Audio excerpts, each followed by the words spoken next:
हरे कृष्णा।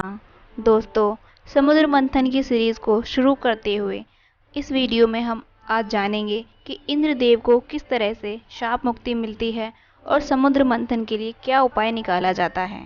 चलिए शुरू करते हैं।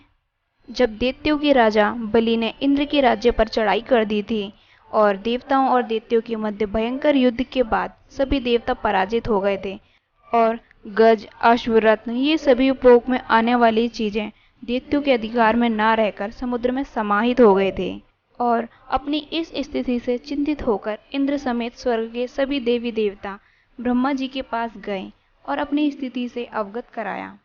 ब्रह्मा जी ने भगवान श्री हरि का स्मरण करते हुए देवताओं से कहा, इस स्थिति से मुक्ति का मार्ग जगत गुरु परमात्मा ही बता सकते हैं, इसलिए हमें उनकी शरण में चलना चाहिए। ये सुनने के बाद ब्रह्मा जी सहित सभी देवी देवता वैकुंठ धाम पहुंच जाते हैं और वेदवाणी के द्वारा भगवान की स्तुति करने लगते हैं। जब देवताओं ने सर्वशक्तिमान भगवान श्री हरि की स्तुति की, तब भगवान श्री हरि उनके बीच प्रकट हो गए।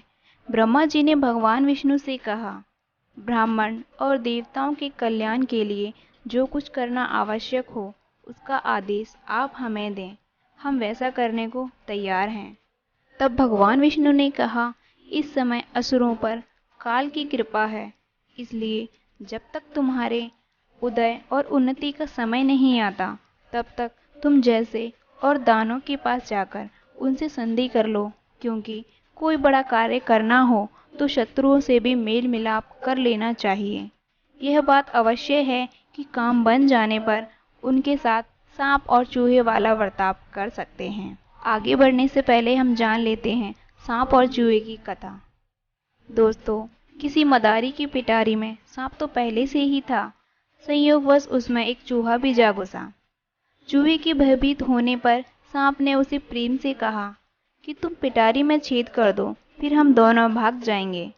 पहले तो सांप की इस बात पर चूहे को विश्वास नहीं हुआ, पर बाद में उसने पिटारी में छेद कर दिया और उसका काम बन जाने पर सांप ने चूहे को निगल लिया और पिटारी से निकलकर भाग गया। तो दोस्तों, इसके बाद भगवान विष्णु ने आगे कहा, तुम लोग बिना विलंब किए अमृत निकालने का प्रयत्न करो। उसे पी लेने पर मरने वाला प्राणी भी अमर हो जाता है। तो पहले क्षीर सागर में सब प्रकार के घास, तिनके, लताएं और औषधियां डाल दो। फिर तुम लोग मदरांचल की मथाने और वासुकी नाग की नेति यानी कि रस्सी बनाकर मेरी सहायता से समुद्र का मंथन करो।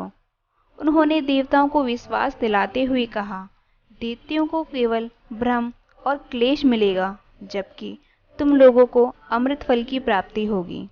असुर लोग जो भी चाहें वह सब स्वीकार कर लो। शांति से सब काम होता है, क्रोध करने से कुछ नहीं मिलता। दोस्तों, भगवान विष्णु ने देवताओं को समझाते हुए कहा, पहले समुद्र से कालकूट विष निकलेगा, उससे डरना नहीं, लेकिन किसी भी वस्तु के लिए कभी भी लोभ ना करना। पहले तो किसी वस्तु की कामना ही नहीं करनी चाहिए, परंतु यदि कामना हो और वह पूरी ना हो तो क्रोध नहीं करना चाहिए। तब भगवान विष्णु के आदेशानुसार इंद्र आदि देवता दैत्यों के राजा बलि के पास पाताल लोक गए और राजा बलि ने तीनों लोकों को जीत लिया था। इसलिए इंद्र ने राजा बलि को समुद्र मंथन और उससे प्राप्त होने वाले अमृत की कथा बताई।